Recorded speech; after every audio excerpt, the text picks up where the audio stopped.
Ah, the presidents, a shining beacon on American history who have helped to lead us through thick and thin. Like George Washington, who helped to set the bar for what presidents should do during their terms and who helped to get the Bill of Rights signed into law. Or like Thomas Jefferson, who helped to make America thick by buying land off of France from Napoleon. Or Abraham Lincoln, who helped to guide America through its most turbulent time and helped free the slaves. Or if you ask normal people, you might hear about Teddy Roosevelt, the man who helped found the American empire and national parks. But there is one president so influential throughout our history that he still influences our policies and presidents today. But for some reason, he's also forgotten by our history books. If you were to ask 100 people to say his name, no one could. And for what reason? Today, you're listening to part 1 of 3 of my brand new series, Teddy Roosevelt versus Woodrow Wilson, a tale of two American nationalists, and how a Teddy Roosevelt presidency possibly could have changed the world for the better. In this part, I will be going over Teddy Roosevelt and his legacy.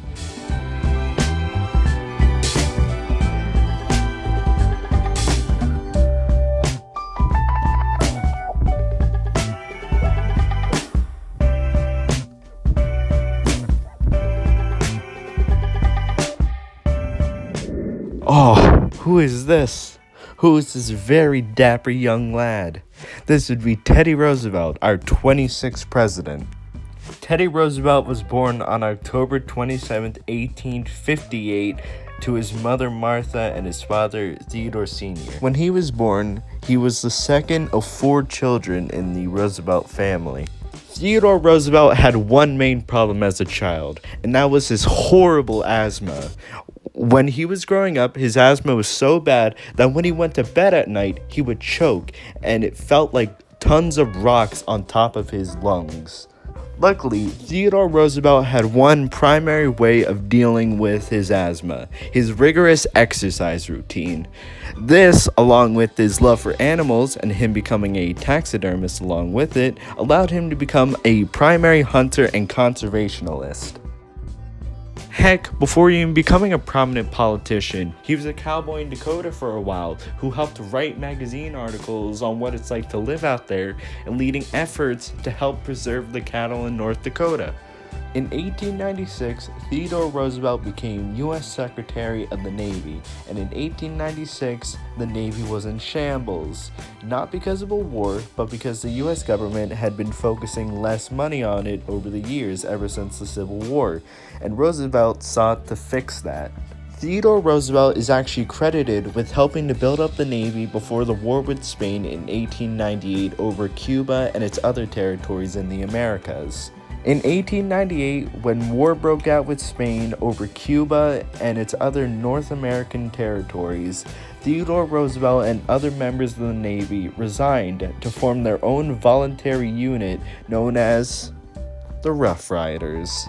The Rough Riders were a voluntary cavalry unit led by Theodore Roosevelt himself and are one of the many credited units that helped win the war in 1898.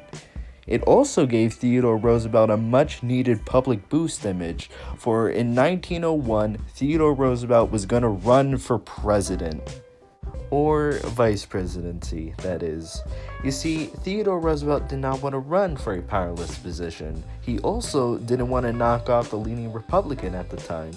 But because of special circumstances, aka the War of 1898, he ran under the vice presidency ticket for the Republican Party. Theodore Roosevelt did well. He did so well, in fact, he ended up becoming the vice president while still being a governor. Sadly, in 1901, President McKinley, the guy who Theodore Roosevelt was vice presidenting for, was shot while at a Pan-American exposition hub.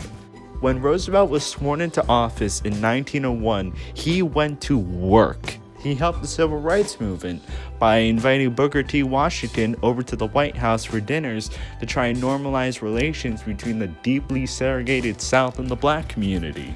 Roosevelt was also a major trust buster. Back in the 1912s, there were 2 main ways you could counter monopolies: through making your own business or getting the government involved. Most of the huge monopolies were based around businesses that no one really knew how to make businesses in, so the only way you could counter it was getting the government involved, and Roosevelt was a huge fan of this process. Some of his most famous trust-busting activities include the Northern Security Railroad and Standard Oil, both of which had only become monopolies due to the fact that they'd gone uncontested for years.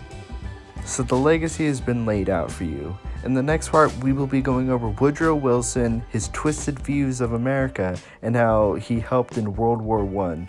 Well, helped.